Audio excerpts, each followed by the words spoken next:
Shalom and welcome to a special conversation presented by the Hillel at Home team. I'm Andy Anderson, Global Student Experiences Administrator with Hillel International.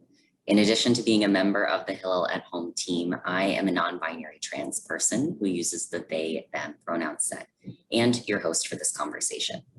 I'm joined by two of my colleagues from the Hillel movement, Heather Paul and Spencer Kaseff. We know that names and name changes are an important part of our Jewish tradition, be it as part of a marriage or a protective measure against sickness. But what about our trans community? Many transgender people go through a process of changing names as part of their transition.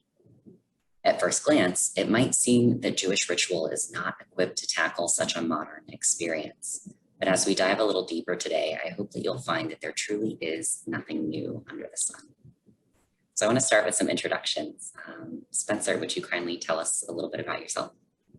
Yeah, I'm Spencer Kaseff. I have been the Springboard Jewish Education Fellow at the University of Missouri Hillel for the last 2 years. I grew up in Kansas City, so not too far from where I'm currently posted. And I have had the incredible opportunity of getting a chance to have a name change in front of the entirety of my Hillel family at Higa a year and a half ago. So glad you're here. Heather, same question to you.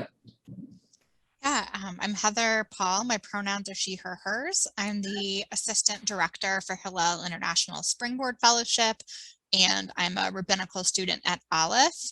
And I had the honor of designing and officiating the wonderful name change ritual that I did with Spencer at Higa 2019. Awesome. So I want to start with a question for Spencer. Can you tell me a little bit about your journey to recognizing that like a Hebrew name change or that a name change ritual was something that you wanted? Absolutely. What I know about Judaism is that, I mean, there's a lot of things I know, but that specifically it's an active religion. You have to actively go out and do it. You have to let it be a part of your life, and you have to show your active sides of it. And I would argue that that was a similar situation for my transition. It's a very active process. It's you can't afford to be passive. And so when the opportunity came about, which was an opportunity that came about only through Heather, knowing that it was an option changes the game, right? Like, you know that it's a choice and that it's an active decision that you can do. And it felt like not just one of the other ones, like there's like a list of name changing legal documents and like processes of transitioning publicly and personally that, are like a lot of checking things off of lists kind of vibes. And this was one that I never really thought of. And when Heather provided the idea that it's an opportunity that I could have taken up on, I was just so excited at the idea of being able to not just transition in my Hebrew name and like have that experience, but doing so like so closely connected to my faith, and like having that be like an active decision to not just secularly transition, but also acknowledge that while secular transitions are important and individualized, like faith-based transition isn't just an additional thing that we don't think about, that we don't talk about, that I never thought really about. And having had the opportunity, there is so much growth to come from that, from being able to connect your transition to your faith. It's very powerful. So that was my biggest thing. Being able to connect my transition to my faith was a big piece of this for me. That's really beautiful. Thank you for setting the scene. Heather, so as Spencer came to you with this need, what precedent is there for like a name change ritual in our tradition? Yeah, so I guess I can start by sharing how I, as a cis person, arrived at the decision to create a transgender renaming ritual. It's not something that I personally need, but there is a need, and that's why I created it. A former camper of mine called me on Passover in 2018, just a few months after he came out, and shared with his family and friends that his gender identity is male. And he asked, so did I have a bat mitzvah or a bar mitzvah? I said, I'm not sure. What do you think? And he said, I guess I could redo it as a bar mitzvah, but that sounds like a lot of work. And I was like, fair. And I just threw it out there. I said, what if you chose a new Hebrew name that matches your identity instead? And I could create a renaming ritual for you. I didn't think about it that much at the moment. I heard that there was a need, and I create rituals all the time. So I knew it was one I could meet. I'm very passionate about innovative ritual. And I also recalled that there's a rich history of name changes in the Torah, and figured that I could ground the ritual itself, in those name changes. In retrospect, I realized that I was also seeing something else, which was that underneath the question about bar mitzvah was a bigger question, which was, how can I be seen as my truest self in the Jewish community? He was asking, how can I have the Jewish community see me as the man that I know I am? So I created the ceremony to help my friend answer this question in a way that was meaningful and celebratory. Do you want to hear right now about some of the Torah pieces or halacha pieces, or get there later? Let's get into it. Okay. So the ceremony itself, like I said, is grounded in Torah. I talked in the ceremony about how Avraham goes on a journey before he becomes Avraham, and he has to lech lecha. He has to, it's often translated as go forth, but it actually means go to yourself. He has to go on a powerful inner journey as well as an external journey before God gives him the name Avraham, the name that he will live into. A name that's actually aspirational, because Avraham means father of many nations, and he doesn't become that until later. The act of transitioning is it's also an ing. It's changing. It's a process. And I felt that Avraham's journey becomes a powerful metaphor for really anyone who's going through an active transition, but especially for folks of trans experience who are choosing a new name for themselves. It's one step on a longer journey toward becoming who they really are. Another thing about that story is that God gives Avraham a blessing before he gives him, and when he gives him the name, and I incorporated that into the renaming ritual as well. So I talk about Avraham becoming Avraham, and then the other story that I use from Torah often is that of Yaakov becoming Yisrael.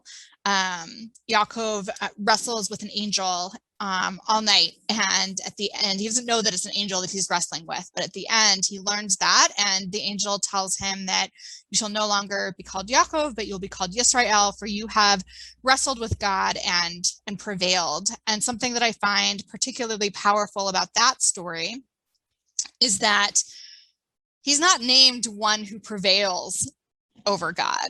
He's named one who wrestles, even though he's given the new name because he's prevailed. And I think that speaks a lot to folks of trans experience who are in a constant wrestling, and also to Jews as people. We're called Yisrael as a people because it means wrestlers with God. We're not called, B'nai Tucha, like the children of the ones who prevail. We're called B'nai Yisrael, the children of one who wrestles. So I found that story to be really powerful grounding for the ritual as well. I didn't consider the halakha of name changes until a little bit later. The ceremony is grounded in Torah, but I began to wonder about the laws, the halakha around gender and names, because even though for me, I feel that the grounding in Torah is enough, and for the two people that I'd worked with to do a name change, that was really meaningful. I know that at some point someone will ask the question, can I take on a new Hebrew name? Is it allowed? Is it allowed by Jewish law? And I spent the last year doing research to come to that eventually led me to the conclusion that yes, we can. And I can get into that at any point if you want, but I feel like I've been talking for a little while and it's a bit lengthy, but that's a good start. Yeah, an excellent start. I always cherish the conversations that I get to have with you, because you say things that like I already knew about our tradition, but you put them together in such exciting ways that I feel like I am consistently having revelations when I get to talk with you. It's so wonderful. I want to come back to something you said a moment ago before we get too far away from it.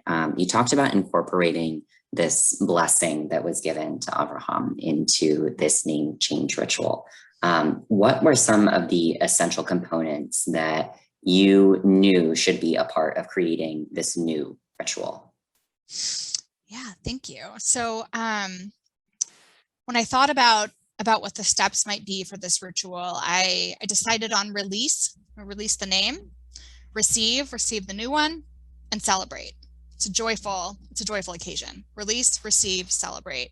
So first, the participant releases their former name. When I did this at the beach before Rosh Hashanah, the participant cast his old name into the ocean as part of Tashlich, a ritual we do during the high holidays to release our sins in our previous year into the water. And Spencer actually wrote a letter to his old name that was beautiful and read it out loud and then put it into the bowl of water. And we watched the ink swirl around in the bowl. Jews use water for so many moments of transition that it felt like that was the right way to release the old name. And then on the receiving part, like I said, Avraham received blessings from God as he became Avraham. So the second step is for the participants to receive blessings from whomever is present. Blessings for the new name, for the next chapter, for the next steps on their journey toward their truest self. And the participant also at that point has the opportunity to share a little bit about what the blessing means to them, about their name and why they chose it. So at Spencer's, everybody in the room had a chance to offer blessings to Spencer for this new name in this moment in his life. And then we stood under a talit with two witnesses, and I give the participant their new name and my own blessing, a private blessing, as well as a certificate with their new name signed on the spot by the witnesses and the participant and by me.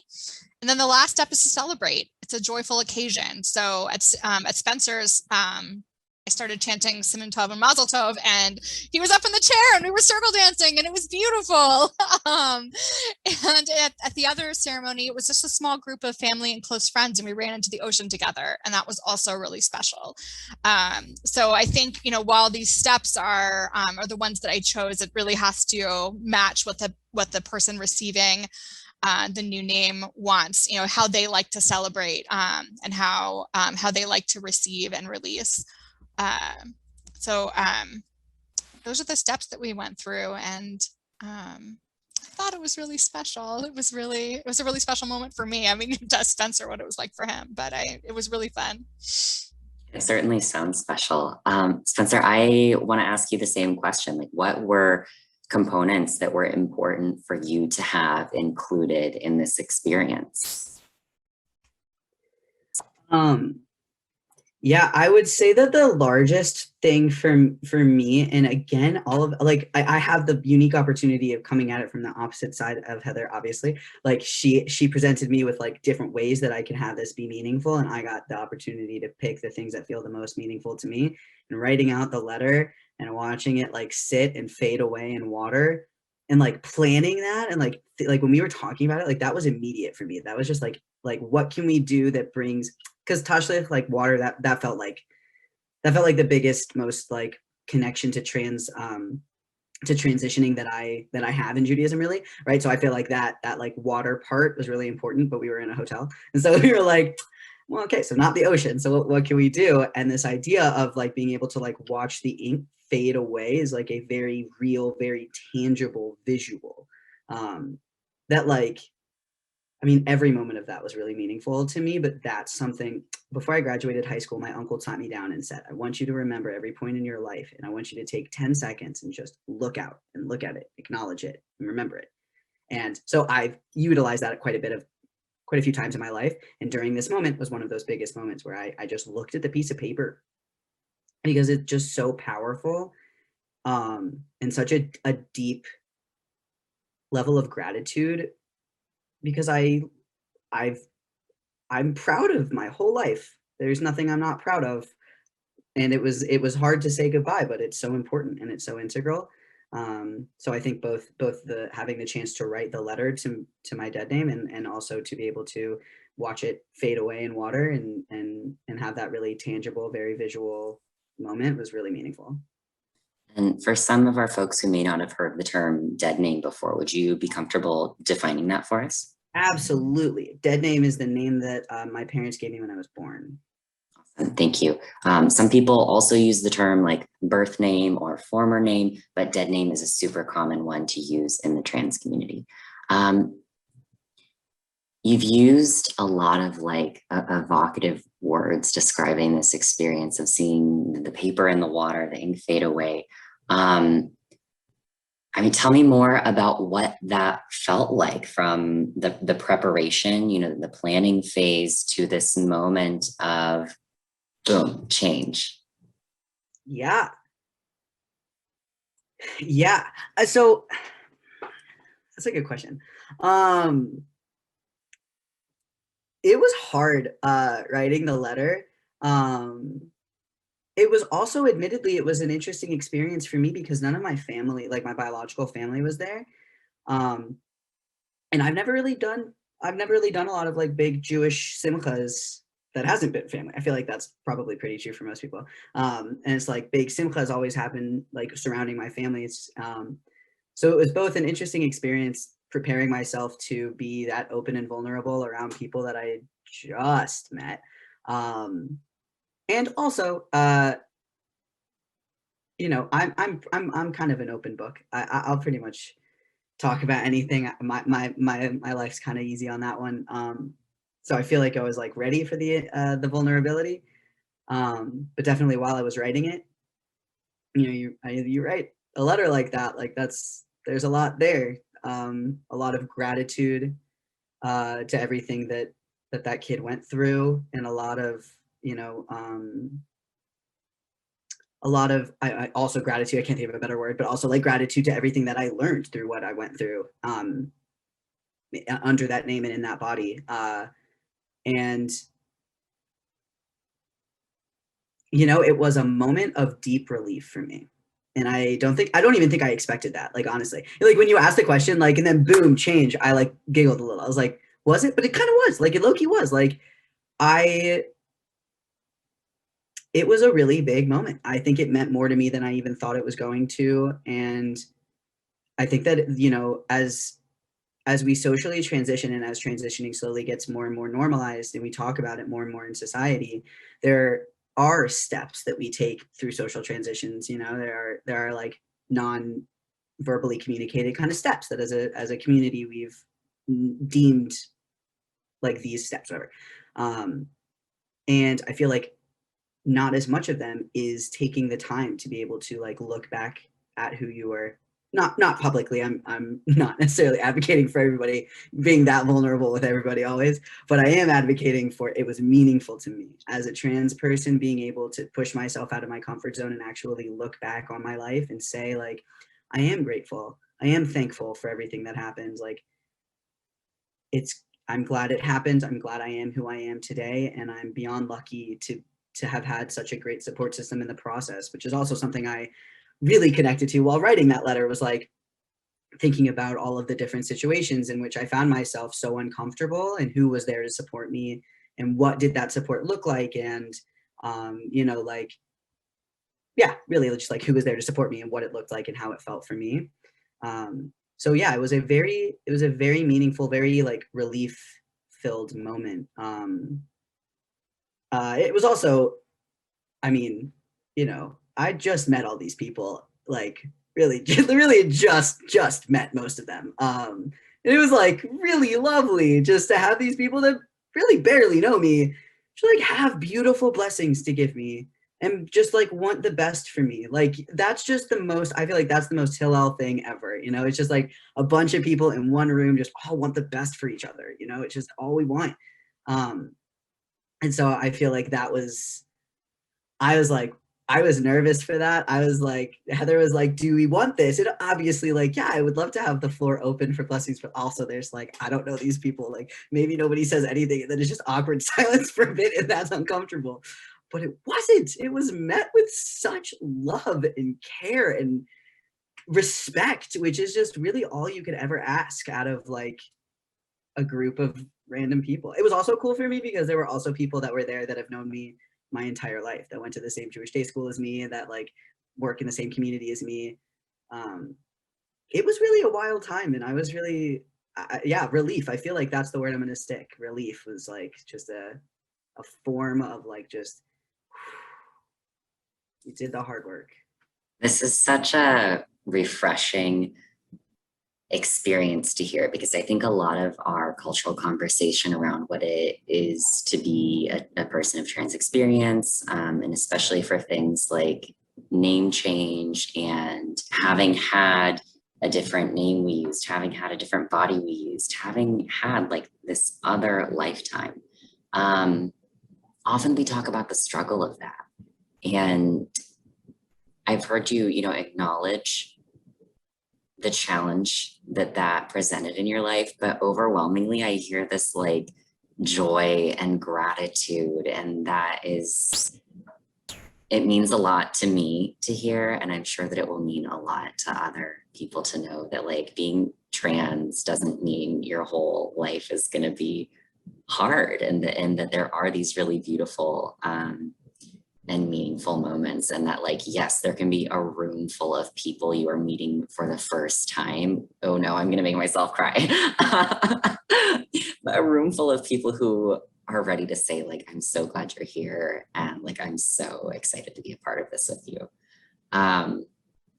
Let's pivot for a moment. Heather, I wanna come back to like the halakha part of this. I mean, we often talk about transness as something that's new.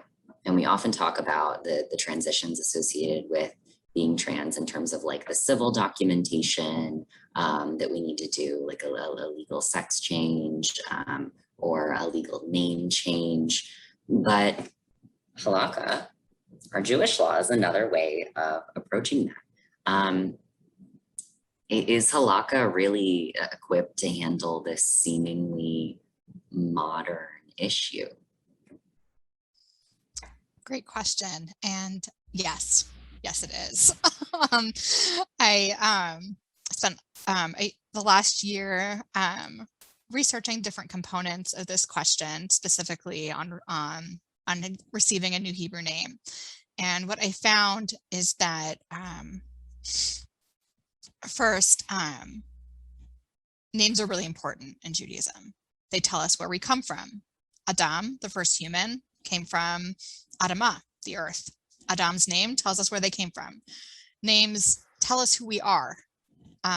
There are all kinds of examples. I'm thinking right now about the one I already shared about Yaakov becoming Yisrael. He's a struggler with God. That's the story of his journey, and his name shares that story. They tell us who we can become, such as Avraham becoming Avraham. He's not going to be the father of many nations until many, many, many chapters later. But his name is it's an aspirational message. It's a little bit prophetic. It's like it's who you will be. So we know names are really important in Judaism. So I did some research on that, and then I started asking the question about when do we rename people, outside of questions about gender. And we rename people. There are a lot of different situations in which we can rename people. We rename people when they're sick or dying or infertile or in need of good luck. Babylonian Talmud, Rosh Hashanah 16b states that 4 matters tear the evil decree against a person. One of them is changing a name. We also can rename someone who's making tshuva. And that term has come to mean repenting for a sin. We do tshuva around the high holidays. But something true about that word is that it actually means return. And I think it's really powerful to think about a name change as a returning to your truest self, to who you've always been all along. and to see that model of tshuva applied to, well, I know I've actually always been this person, and I'm going to return to who that person is. And we know that it's in the Mishnah Torah that you're allowed to, that among the ways of repentance and among the ways of tshuva are to change your name, to distance yourself from the previous situation by changing your name. We also know that one moment when people get a new name is when they convert. People who convert to Judaism receive Hebrew names when they complete their conversion. And while that's a little different from the context of renaming, it's worth noting that Talmud Tractate Gerim states that once someone has converted, you shouldn't shame that person for their past. You shouldn't use their previous name. The Talmud says, don't go on to say to the ger, to the convert, that yesterday you were worshiping, false idols, and until now you were eating pig meat. You can't refer to that once they've converted, and I think that's really interesting in the context of dead naming. Don't refer to that past after they've made this change. The transition, the name change marks it. The name change is real. Ritual doesn't mark change, it makes change. So I've been thinking about that quite a bit. And then in terms of gender, there are no texts that prohibit changing a name based on gender. Period. There are none. There are also none that restrict specific names based on gender, saying you can only use this kind of name for this kind of body. So what I did instead to think about that is I explored other sources that speak to gender-based laws on clothing and presentation, thinking about the name as something that we present to the world, just like clothing that we would choose. And what I found is that there are a lot of leniencies on gender presentation in our laws. So, commenting on the verse that a man from Deuteronomy, that a man may not clothe himself in the clothes of a woman, Shulchan Aruch Yoredea 182 explains that while it's generally prohibited for a man to shave his hair like a woman or a man to dress like a woman, in places where men also shave those areas or wear clothing like that, it's not forbidden. If it's the custom of that area for the person to shave, he can shave. If it's the custom of that area for a man to wear clothes that one might think of as women's clothes, he can wear them. And similarly, if a man has a skin condition that will bring him pain, and unless he shaves, he's allowed to do it. So basically there are several of these leniencies that are listed in these laws about clothing that tell me that if there are this many leniencies for gender presentation based on health and custom, if someone chooses a name that represents their true gender, we could argue that this name doesn't violate halakha, because based on the customs of the world we live in now, just like based on the customs that they listed in Yoredea, and based on the health of this person, it's okay. It's halakhically viable. While being a person of trans experience is certainly not an illness from which a person must recover, they might experience a kind of soul sickness if they're presenting as a gender that doesn't match their identity. And we know that calling a person of trans experience by the name they use to refer to themselves can reduce their risk of suicide by 68%.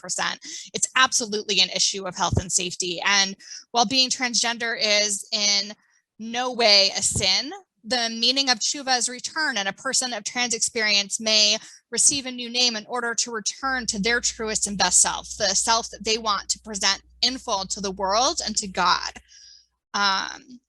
So keeping that in mind, and also recognizing how deeply important names are in the Jewish tradition, my conclusion after all of this research is that it's absolutely viable. It's absolutely allowed. And I think we should make it a thing. I think it should be, I envision a world in which these renamings are included in the life cycle sections on community websites, along with weddings and funerals and bar mitzvah.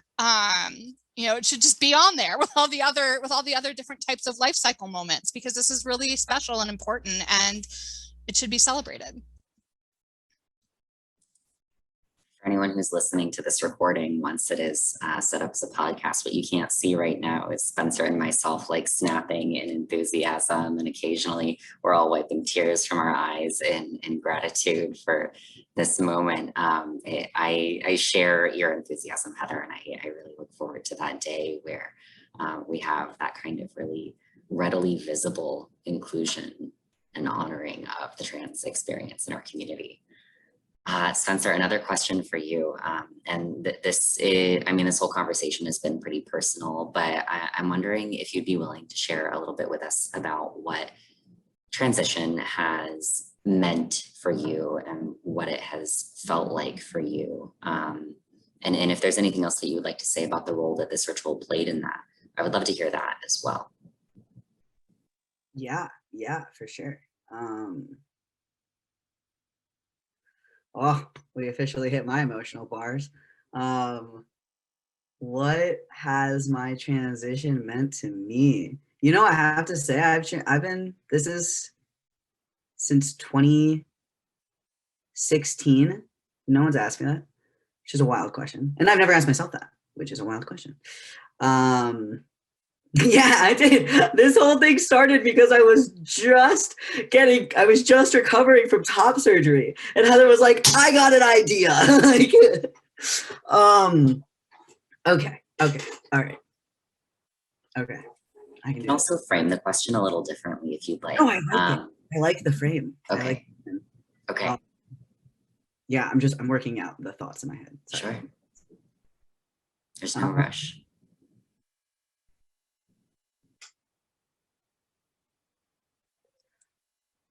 Yeah, my transition has meant everything to me. I have been socially semi-transitioning since 2016. I changed the name I went by in 2016 and didn't change my pronouns for like 2 years. I went by the name Spencer for 2 years. And then quite honestly, like my mother suffered from a stroke when I was a senior in college, and I ended up having a drastic flip of what my life looked like. And in that process, you get trusted with a lot more. And I think that encouraged me to trust myself a lot more, and trust the internal work that I was doing and the feelings I was having. And so by the end of the first semester, beginning of my second semester of senior year of college, was when I came out as trans man. And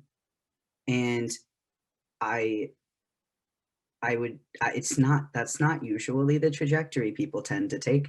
I find that I do not know a lot of people who have taken such trajectories, but I'm very grateful for, honestly, this sounds a little cheesy. I'm very grateful for myself. I'm really grateful for I'm very grateful for myself and for the trust I gave in myself and my own emotions and my own feelings. Like, I feel like as a person, I often don't trust myself the way I want to. And to be able to look at myself and be like, sometimes you didn't, sometimes you didn't do that thing that you could have done and should have done, but you did this thing. And you did this thing and you did it well and you trusted, and that's important and powerful. So I feel like what my transition has meant to me, in addition to literally like just everything, is it means that I can trust that I know who I am, and everybody else's opinions just don't matter, right? Like, I mean, I'm grateful and very lucky to have had the most incredible support system and the best possible response. I've had such luck, and I am so happy and I'm so cared for, and that means so much to me. But even if that weren't the case, like, I'm trusting in myself and what I know to be true, and like just having the opportunity to do that in front of a group of people I literally don't know. Like, just, it was like the challenge to be able to trust that I can say all of these things in front of all of these people, and this isn't something that I'm going to like go back on, you know. It's not like when I first changed my name, one of my like bigger concerns was like, yeah, like asking people to like change the way they refer to me. What if this is not something that what if I'm wrong, right? Like, which is a silly thing that we like ask ourselves, like, what are, like, I ask myself, like, what if I'm wrong about this? Like, you can't really be wrong, but like, to be able to look back on my transition and say that, like, the times that I needed to, I trusted myself all the way. That feels like just one of the like one of the best possible scenarios.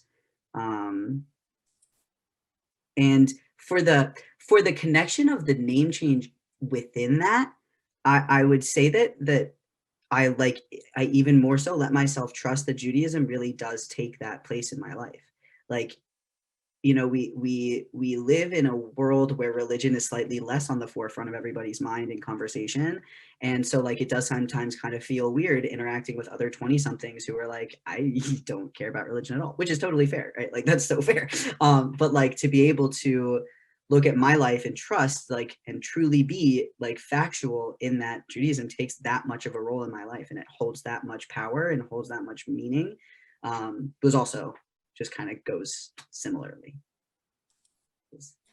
So you acknowledged a question that I think a lot of trans people come up against at some point, which is, what if I'm wrong? Or like, what if I change my mind? And you answered it immediately. There is no wrong here. A name change isn't about like picking, there's no wrong name for what's going on with you. It's a different one. It's maybe a more accurate one, or a more encompassing one. I'd also like to add that I feel like with matters of trans experience, you know, there's often a long history of times where maybe we could have realized that something was going on, but either we were not trusted to be accurate narrators of our own experience, or we didn't trust ourselves to be accurate narrators of our own experience. And so those clues perhaps didn't add up, but this moment of saying like, hang on, no, actually, this is worth pursuing. I'm going to trust that this is something real going on for me, and I am going to take it very seriously, including like, maybe that includes a name change for some people. Maybe that includes a change of like pronoun set or perform gender. Maybe it includes changes to the body, but like trusting your spirit enough to say, I want to honor what's going on here and make it real out in the physical world as well. Like, I love that. Thank you. Thank you for bringing that part up. Wait, real quickly, just like, because like, you're so right. I feel like this is something that I mean, okay, I've had a lot of thoughts about what I can do to help trans youth, because I feel like I got very lucky in that this was not something I was trying to do when I was younger, and under the care of other people making decisions for me. So I feel like I love that you're like, yeah, like that's a question that a lot of people ask. Like this you brought up what transition could look like, all of the different forms that it can take, because it can be like a physical, surgical kind of like very biological thing, but it can also just be a very social, very like meaningful thing. And so another benefit of having this opportunity was that it was something that I could do that's just, it doesn't matter where I'm at in my physical transition. This is something that can always be done and can always be meaningful. And yes, there is no wrong. I can't say that enough. There is no wrong. You're never, ever wrong. Ugh. Hang on. Heather has added in our chat here that Moses had 10 names according to Vayikra Rabbah. So having a multitude of names, titles, ways that we are addressed, it's certainly not like an unusual or bad thing. Absolutely. So Spencer, I hear you saying that you had a really strong support network during your transition. And I'm wondering if you can think of anything that is important for the people surrounding a person who's going through a time of change. Like, what is it important for community, for a support network to keep in mind or to be open to in order to really like love this person through their change process? The end of your question was fire. Like how best to love through this process is a great way to ask this question, because like really the best way to love them is to love them like you did the day before you found out. They're not any different. They're just more, you know more about them now than you did yesterday. This was actually something that I kind of bumped up against when I came out as a lesbian in high school. And that was actually something that one of my friends said to me. I mean, younger than me. Like, we were in high school, she was younger than me, and she was like, whatever, you're the same person you were yesterday. I just know more about you now than I did. I was like, that is so true. Like, the best way to look at this, in my opinion, is like just a reminder that this person is the same person. Nothing about them, their personality is changing. You're just going to get to know them better. You're going to have this incredible chance to get to know who they really are. And they're going to get to put this wall down that they've had up for however long.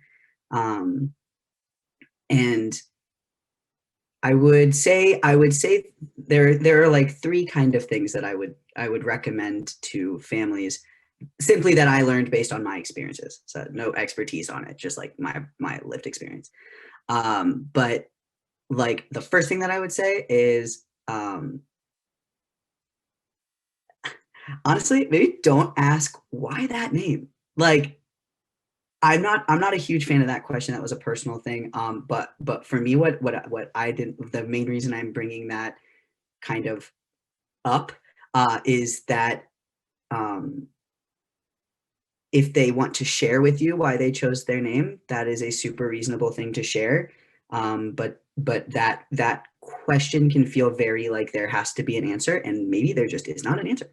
Like sometimes you just like don't have an answer. I happen to have an answer, but it's like a sketchy answer. It's not even like a full answer. Like that's like a question where it feels like I have to justify myself to you. I have to validate this for you. Which kind of goes into this next thing. My number two would be taking yourself just as far out of it as you think you can. Like, you're showing up for them. You're showing up for this trans person. You're showing up for this person who's going through this really hard time. Show up for them, and do the best that you can to just be there for them, and to make sure that they know that they don't have to validate, that they don't have to explain themselves, that they can just be in this space, be themselves, and be referred to in a way that feels right and comfortable to them. And then my number three would be, and this is actually, my family recently, a couple members of my family joined this, like a Zoom call that was a panel of some trans identifying people in Kansas City, or I guess in Kansas, just Kansas. And there were like 3 people, and there was a lot on the call. It was really great. But both my father and my uncle texted me specifically afterwards about this idea of possibly altering the way we look at the idea of transition. Maybe what they were saying is transition could be more like the allies are transitioning more so than the trans person is, because what's changed in my life is very little. Well, I mean, like a lot, but like very little, and what's changed in my family's life is everything that they know about who, like what my future might look like, everything that they have ever, like my parents had, certain images of what I was going to look like, and having like, like my dad was saying, like having somebody say out loud, like, take that time for yourself and look at what you're transitioning from, because you are, like they are, as allies and people that are loving and caring and following with me along my transition, like they're changing. I'm physically changing, but I'm pretty much the same.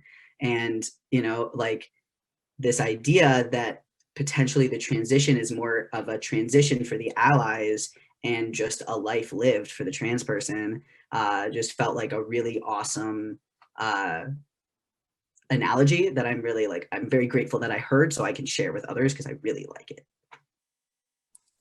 I love that framing, that it's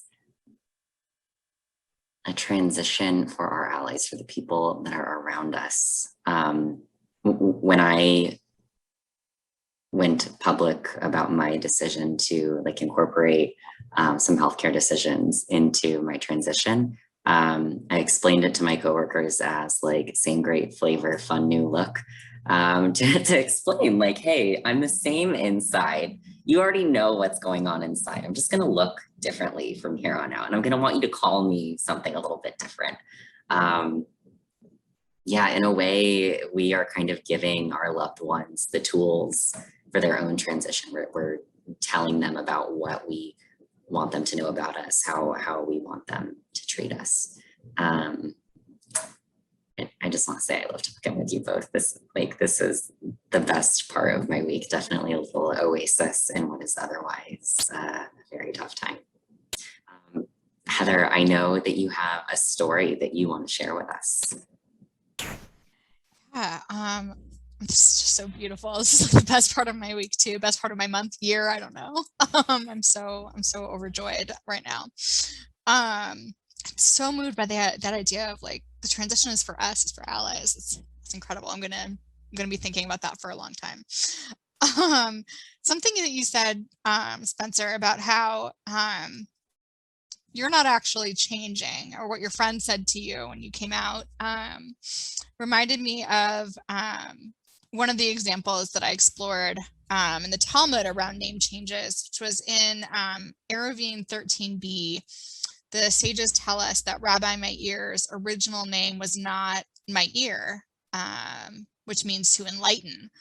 And when he was born, his father named him Nehorai, which means to illuminate. And the two names mean the same thing, but when he became a scholar, he earned this new name. And in his scholarly work, Ben Yehoyada, Rabbi Yosef Chaim asked, what's the difference? You know, if they mean the same thing, why make the change? And he explained that the rabbis wanted to give him a new name that also spoke to this attribute of being enlightened. So they called him Meir. The essence of his old name was the right essence. It reinforces that a person is the same person, even if they have a new name in relation to others. In Ben Yehoyada, he used gematria to explain that the name Nehorai alludes to halakha and teaching in light. But by changing it to Meir, these allusions, using gematria, which is Jewish numerology, using gematria, he shows that these allusions to halakha and teaching and light became less hidden and more revealed. In other words, the name change just made Rabbi Meir more himself. He expanded out of the name he was given, and he manifested a more expansive version of that essence. So what you were just saying about, you know, it's just me, and, you know, same flavor. What was it, Andy? Same great flavor, fun new packaging. Yeah, my ear was a fun new packaging for Nehorai. It was a more expansive version of that essence. So that's what that called up for me, was that story that I'd found. Thank you for adding that. I feel so grateful to be a part of a tradition that has this almost, I'm sure you remember the infomercials where they would be like, but wait, there's more. It's such a blessing to be a part of a tradition where, just wait a second, I promise you there is more. And there is so much that whatever you may be going through, it really isn't new. There's so much to work with. Heather, I want to hear what you have to say about, you know, if someone is listening to this and is curious about next steps for them to begin exploring maybe a name change for themselves or a loved one, what should they be looking into? Yeah, thanks, Andy. So if you want to have your own renaming or learn how to rename someone, or if you want someone else to rename you, you can read. I made the ritual script completely available, and Spencer kindly let us share the video of his experience as part of that.